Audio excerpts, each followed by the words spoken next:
Hey, what's up, champions? Gediminas here. Hope you guys are doing fantastically well.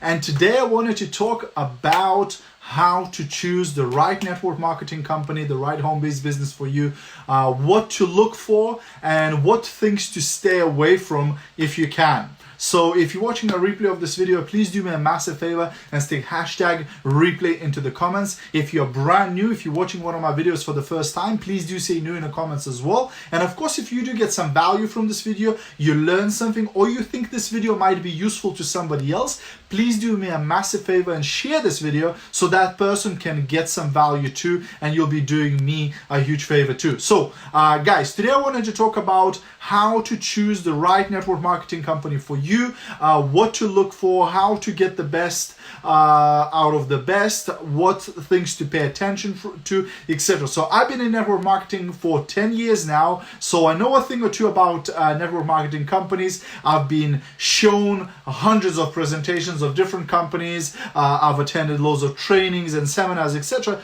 to really figure out what are the best things in the companies and what things to look for, etc. So let's start from the top. I'm going to start from the most important one of all, and that is product. That's right, product is the most important thing when choosing the network marketing company. A lot of people say, well, should I look at the marketing plan? Should I look at the training? I know we're going to talk about different things to look for, but the most important one of all is the product. Do you like this product? Will you use this product? And would you get excited about this product? Because if you can't get excited about that product, if you wouldn't be excited about sharing it with other people, you're not going to make it. And worst of all, if I asked you the question, would you use this product if it wasn't a network marketing company? Would you buy this product if there wasn't a business attached to it?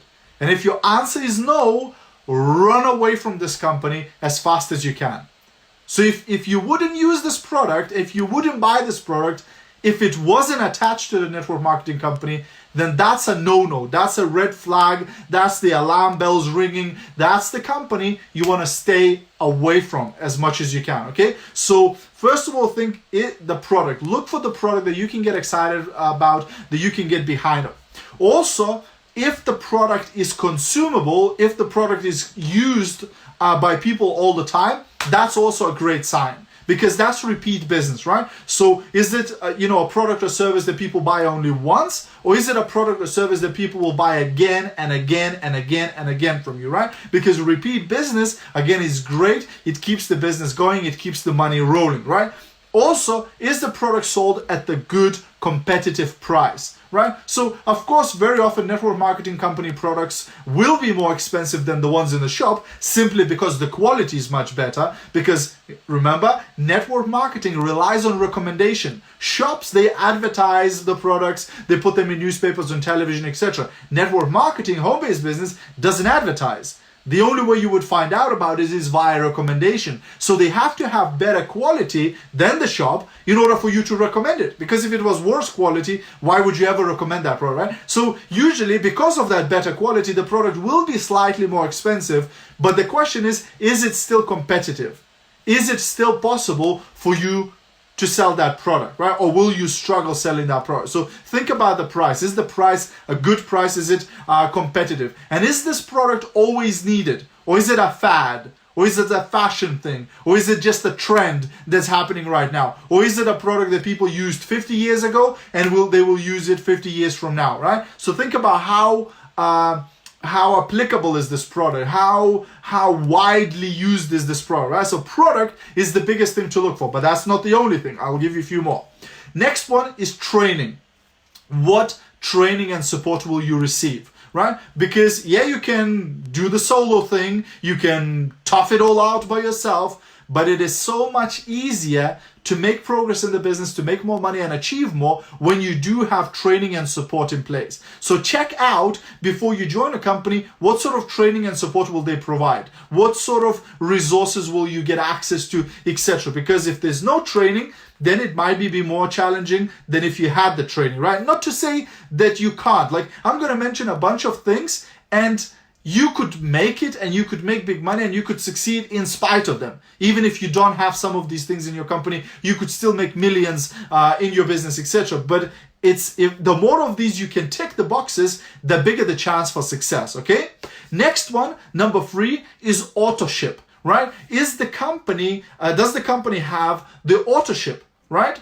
Do you have to buy a certain amount of products every single month on automatic, and they get sent out to your home? Or do you get to choose whether you want to buy or not? Does it mean if you don't buy 1 month, you straight away get crossed out, thrown out, you lose your team and all of that? Or does it mean it's okay? If you buy some month, it's good. If you don't buy, it's not a problem. Like you don't get attacked right away by the company, etc. Right? Because again, companies that have a product that sells well, they sell it well anyway.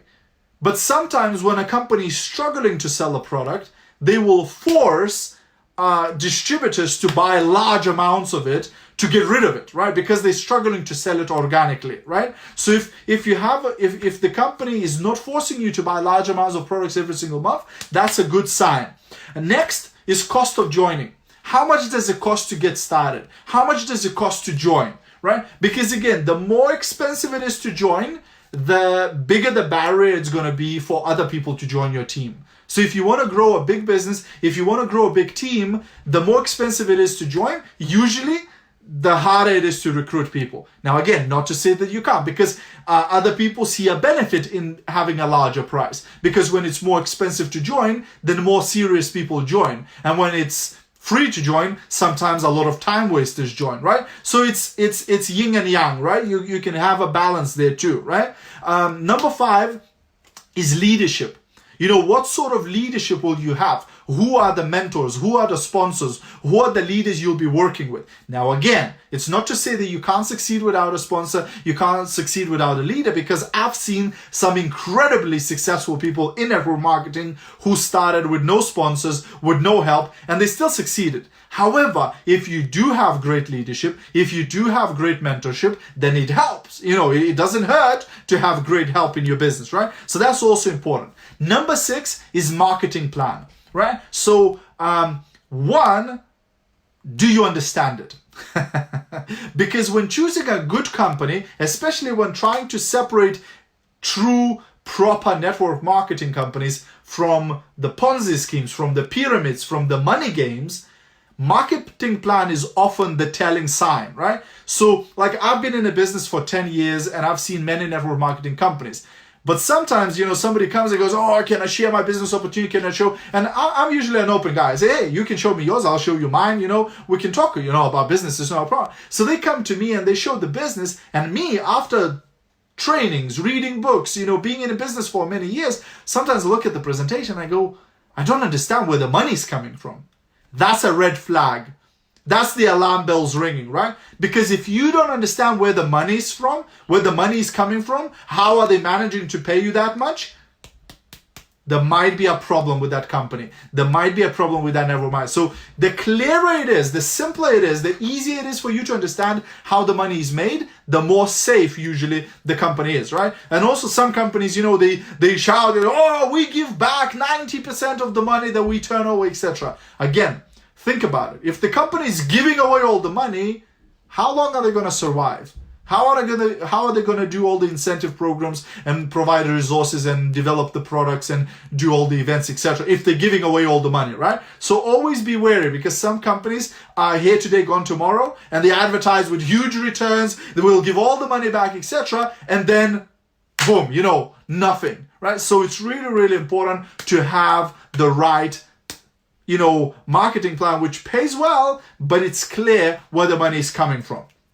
Next is tools. What tools will you get when you start working with this company, right? So what sort of resources are provided? A presentation video, a back office, incentive programs, other tools, etc. Like there might be a million different kinds of tools. So find out what sort of tools are you going to be provided in this business. What sort of things come in your starter pack? What sort of things you will have to work with? How, what sort of tools do you have to get customers? What sort of tools do you have to get distributors in a business, and so on, right? It's really, really important to know what tools you have. Number 8 is market saturation. So how busy is this company, right? How saturated is the market with the product? Now, again, it doesn't mean if you join a company that's been around for 50 years, you have no chance in hell for success, because that's simply not true. You know, you can succeed with any company. However, you know, there's always a balance. You know, one is like, you know, we have ground floor, brand new patent pending, you know, pre-launch, you know, nothing is happening yet, but you can join and be the first, etc.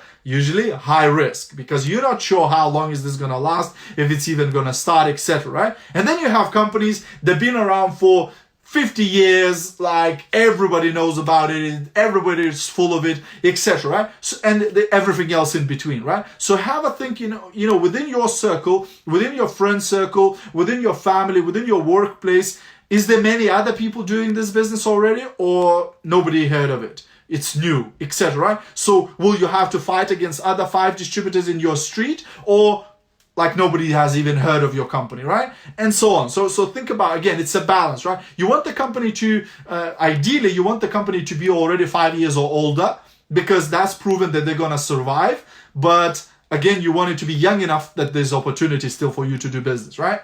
Next, number 9 is the company. Like the people in the company. How are the people in the company? You know, will you get it, you know, be able to talk to them? Do they care about the company and the mission and the distributors? Do they care about you making progress and so on? Or do they, you know, like so high you don't even see them ever and you don't even know who they are, right? So how good is the company? How good is the communication with the distributors and the company? How good are the events, etc., that the company puts up, right? So that's the company side, right? Also very important, right?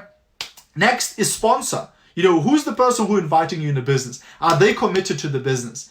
Do they have your best interest in mind? You know, are they serious? Or are they, you know, sort of quite flaky themselves and they're not quite sure, etc. Again, not to say that if you don't have good sponsor, you will never succeed. But if you have a strong sponsor who's committed, you can lock arms with them and go hard at it. It helps. That's all I'm saying. It doesn't hurt to have a great sponsor, right? Also, is it international? You know, can you only build your business in your street? Or can you only build your business in your town? Or can you only build business in your country? Or is it international? Can you grow your business in other countries, in other continents, globally, etc. Right? So again, how is that? You know, how is the online side of the company? You know, do they have websites, online shops, landing pages, contact management systems, etc. in their back office? Do they provide that for you? All these things, right? So I've mentioned quite a lot of things. And if you are choosing a home-based business company, if you are looking for a network marketing company, consider all of these. Think about this. You know, if you're having a presentation with somebody, maybe have a list of these things and ask the person, how about this? How about that? How about this? Right? Don't be scared, because the person who's showing you the presentation will only respect you more for that, because if you're asking smart questions, that means you're serious. That means you're considering the business properly, and that's really, really important. So these are my tips for today, guys. I hope you got value. If you did, feel free to share this video. If you need some advice about choosing the right company, do drop me a message and I'll be more than happy to help. Have a great rest of your day, and I'll see you at the top. Bye for now.